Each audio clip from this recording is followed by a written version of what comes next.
श्री राधे राधे।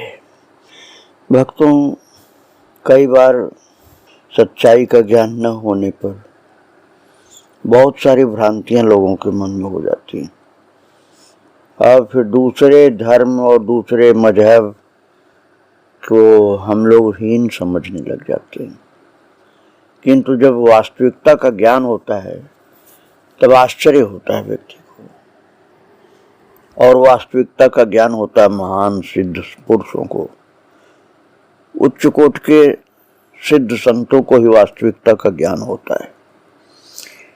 और ऐसे ही अद्भुत महान सिद्ध पुरुष थे, तत्व के वेत्ता थे श्री कोकिल साईं जी, जिन्होंने बतलाया कि जपुजी साहब में, जो सिख मजहब में, सिद्ध सिख धर्म में कई लोग अलग मान लेते हैं, लेकिन वो वास्तव में हैं हिंदू।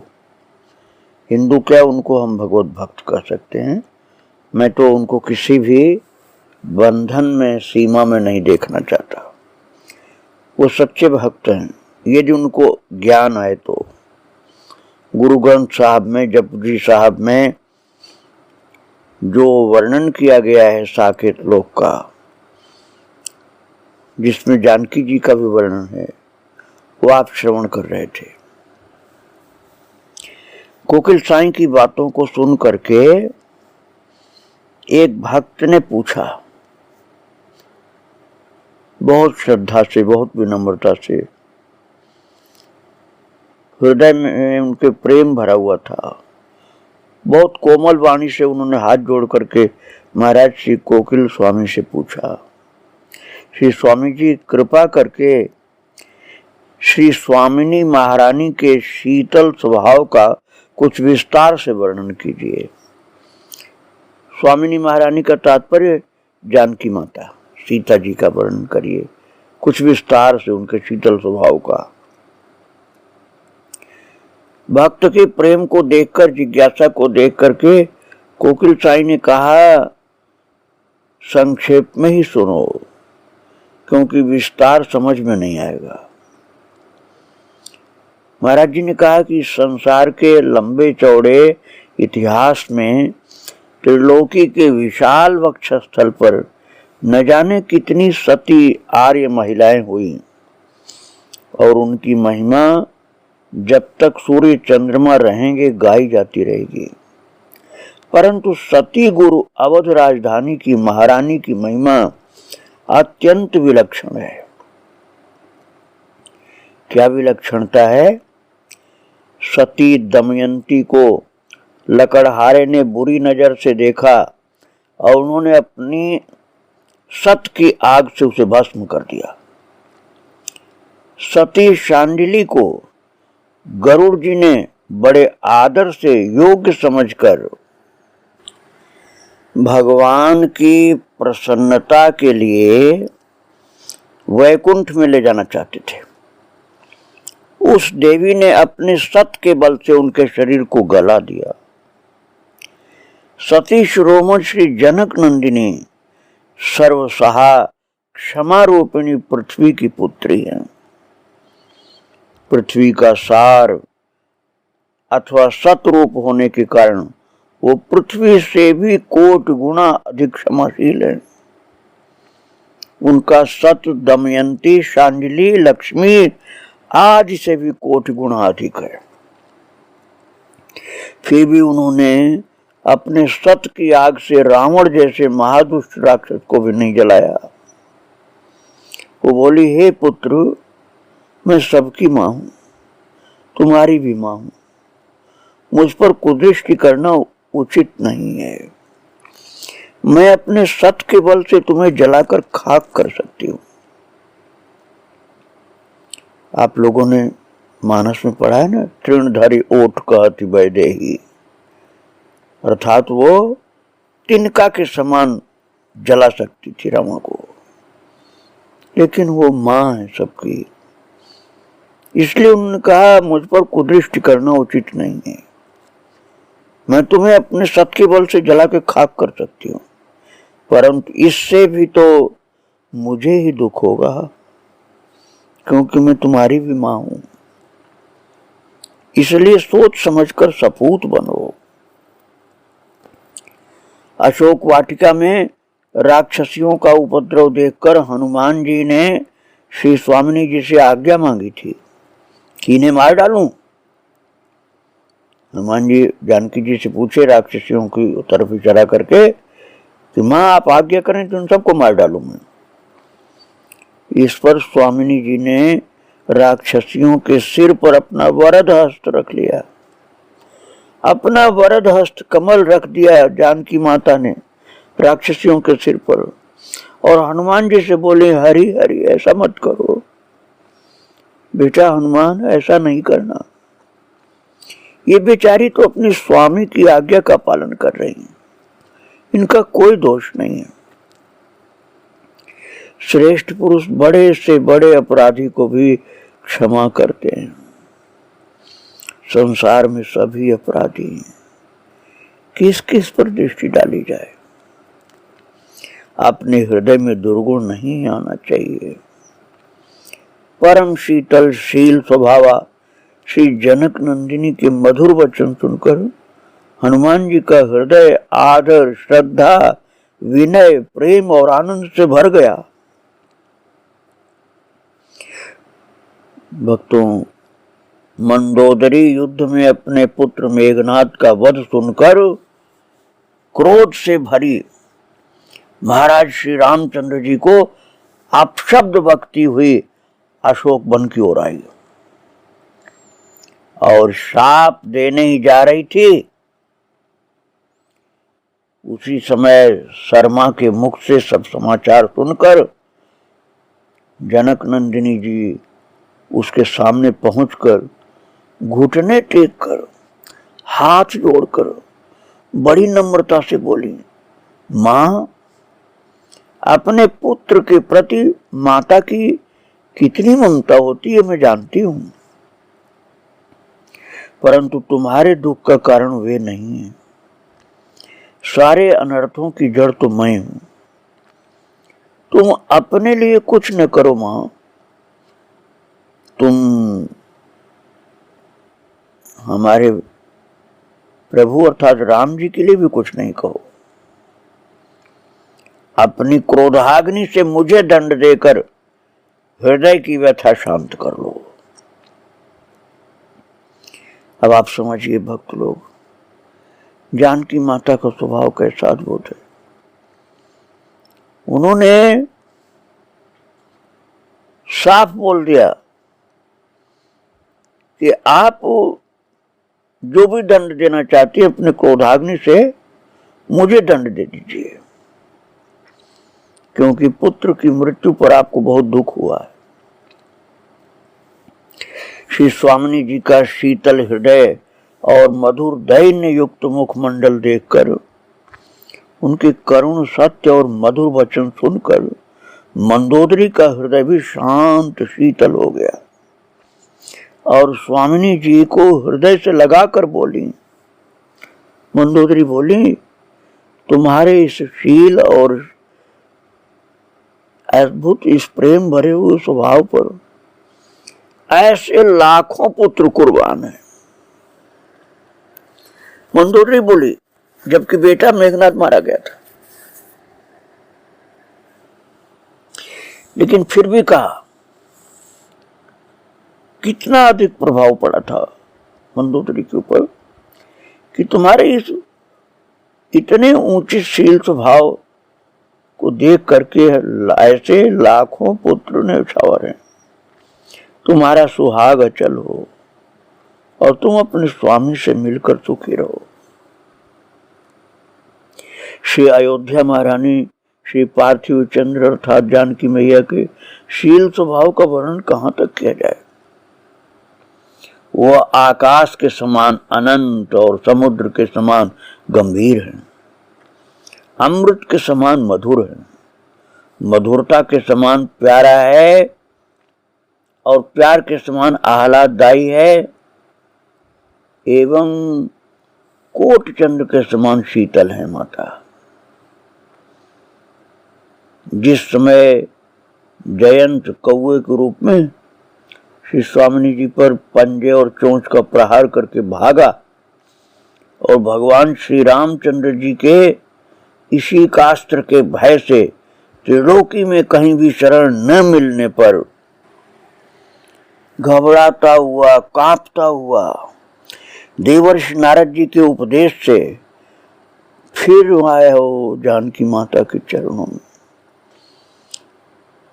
लेकिन रामचंद्र जी के चरणों के पास गिरा था, क्योंकि देवर्षि नारद जी ने कहा है जिसका बाण है उन्हीं के चरण में जाओ तब बच पाओगे, नहीं तो बच नहीं सकते हो, कोई नहीं तुमको बचा पाएगा।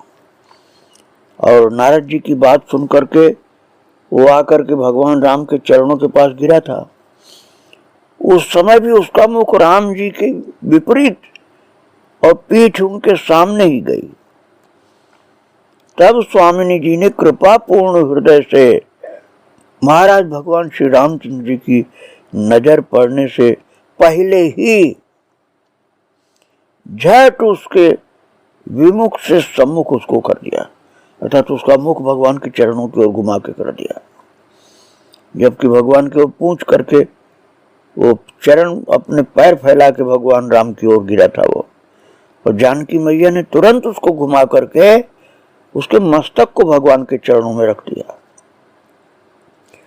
अपराधी जयंत के मस्तक को राम जी के चरणों में कर दिया सीता मैया ने।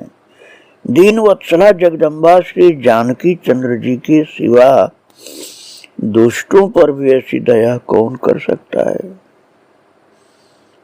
और कोई सीता जी की जगह होता तो दंड देता उसको। करुणामूर्ति श्री स्वामिनी जी के मधुर स्वभाव के वर्णन में गुरु साहब ने भी उनके नाम के आगे पहले सीतो शब्द का प्रयोग किया है। इसके आगे कहते हैं ना ओह मरे न ठागे जाए, जिनके राम बसे मन माए। जिनके मन मंदिर में श्री रामचंद्र जी का निवास है वे न ब्रह्म में लय होते हैं और न माया उन्हें ठगती है। और बताया कि ये कहा गया है वहां पर कि तिथे भक्त बसई कह लोय, करे आनंद सच्चा मन सोए। अर्थात उस लोक में अनेकों भक्त निवास करते हैं और अपने सच्चे स्वामी को अंतःकरण के कमल पर विराजमान करके आनंद कलोल करते रहते हैं। सचखंड बसहि निरंकार, सचखंड बसहि निरंकार, कर कर देखें नदर निहाल। उस सत्यखंड अर्थात साकेत लोक में अभिमान रहित पुरुष निवास करते हैं जो कृपा दृष्टि प्राप्त करके निहाल हो चुके हैं। वे प्रभु को अपने हाथों में अर्थात प्रेम पराधीन देखते हैं। तिथे खंड मंडल पर भंड, जे को कथे अंत न अंत। वहां बाल पौगंड किशोर तरुण आदि खंड हैं और दास्य सख्य वात्सल्य श्रृंगार आदि मंडल हैं। उनमें भी वरभंड अर्थात सुंदर नगर है। उन नगरों में अनंत भावना से युक्त भक्त अनंत रूप धारण करके प्रियतम को अपनी सेवा और विनोद से रिझाते हैं। वहां के विस्तार का कोई पार नहीं पा सकता।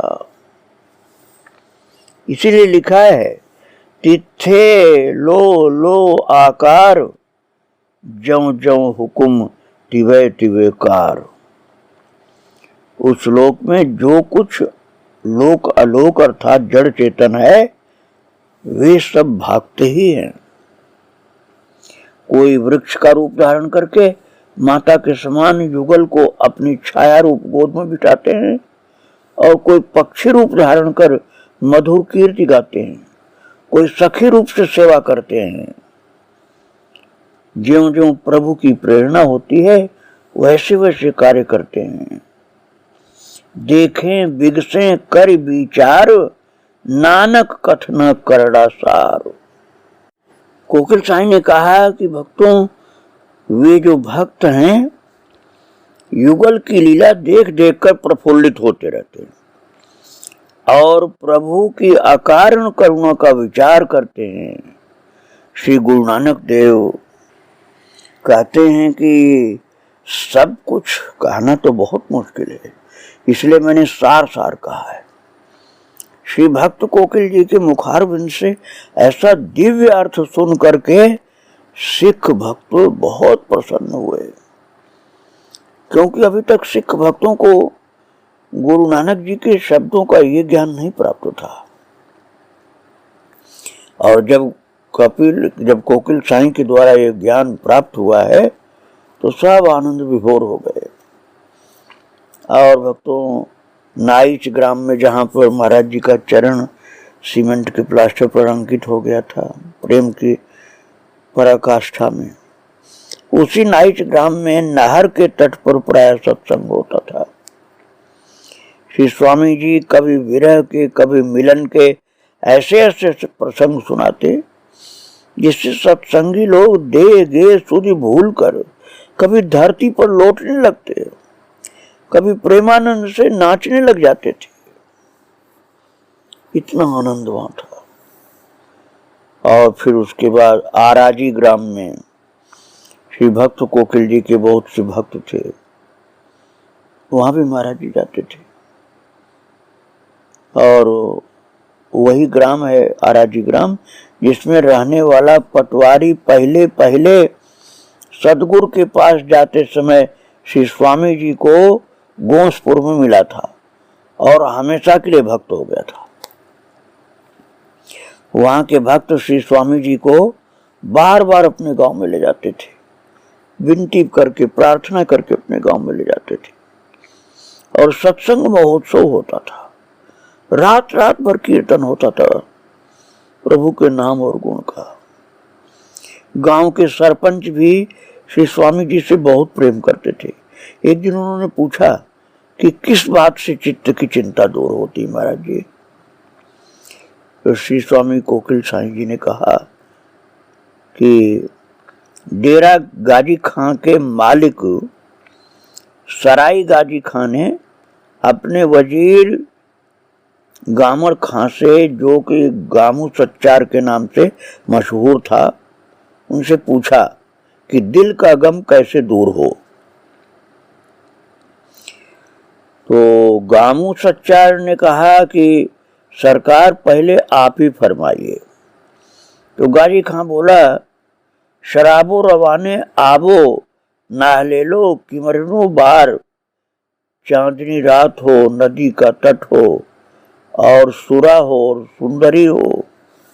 उसको इतना ही ज्ञान था भक्तों, इसलिए कहा फिर दिल में गम का क्या काम। तो गामू सच्चार ने कहा इनमें से एक भी चीज मुस्तकिल रहने वाली नहीं है। जिन चीजों का नाम तुम ले रहे हो ये मुस्तकिल रहने वाली एक भी चीज नहीं। इनसे अगर गम दूर हो तो आंख झपटे न झपटे फिर आ जाएगी, अर्थात गम नहीं दूर होगा। और अगर हमेशा के लिए गम दूर करना है तो क्या करना पड़ेगा? सोहबते साहिब दिला सखावत तो वहां इस्ते गुफार। साहिब दिल फकीरों की सोहबत, उदारता, ईश्वरता के सामने तौबा करना और बंदगी, ये चार बातें हमेशा के लिए गम को मिटा देती हैं। भक्तों, ये उर्दू के शब्द भले ही हैं लेकिन हैं अनुभव युक्त शास्त्र वचन के शब्द हैं। जो महाराज जी ने कहा कि साहिब दिल फकीरों की सोहबत अर्थात संतों का संग, उदारता, ईश्वर के सामने तौबा करना और बंदगी प्रभु की सेवा करना, ये चार बातें हमेशा के लिए गम को मिटा देती हैं। महाराज जी गुरु नानक के शब्दों को कितना सुंदर भक्तिपूर्ण ढंग से समझाते थे। और जिस आराजी ग्राम की बात मैं आपको सुना रहा हूँ, सिंध के गांव की, उसी गांव में एक मास्टर साहब रहते थे। वे बड़े ही संत सेवी, वैराग्यवान और ज्ञान योग के साधक थे। उनका नौजवान बेटा, जो कि आज्ञाकारी और धर्मात्मा था, अचानक चल बसा। मास्टर साहब के हृदय पर गहरी चोट बैठी और आत्म सुख की स्थिति डामाडोल हो गई। वे पागल से स्मशान और जंगलों की खाक छानने लगे। तांगे वालों से पूछते, मेरा बच्चा गाड़ी से तो नहीं उतरा? घर वालों से भी ऐसे ही पूछते। उनकी हालत सुन करके कोकिल साईं जी का हृदय दया से भर गया। श्री स्वामी जी ने उन पर ऐसी कृपा दृष्टि की, ऐसा सुख का स्थान बताया कि उनके दहकते हुए दिल में शांति और शीतलता का स्रोत खुल गया।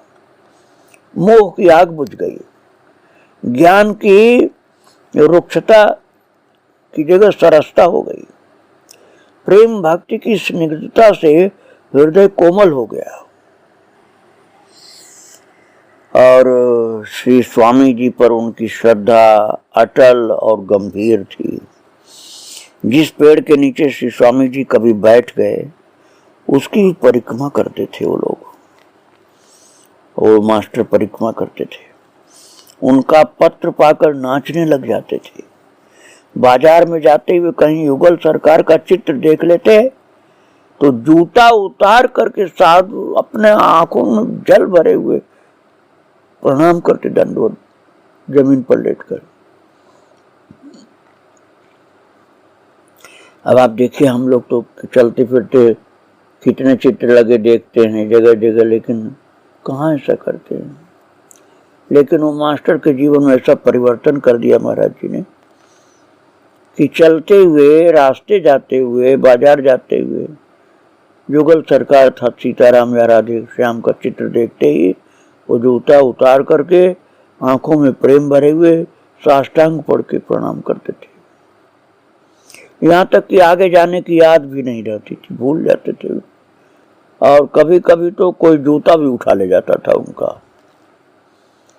और महाराज ऐसी स्थिति हो गई मास्टर की, कोकिल साईं की कृपा से, कि पेशाब करते करते भी ध्यान लग जाता था।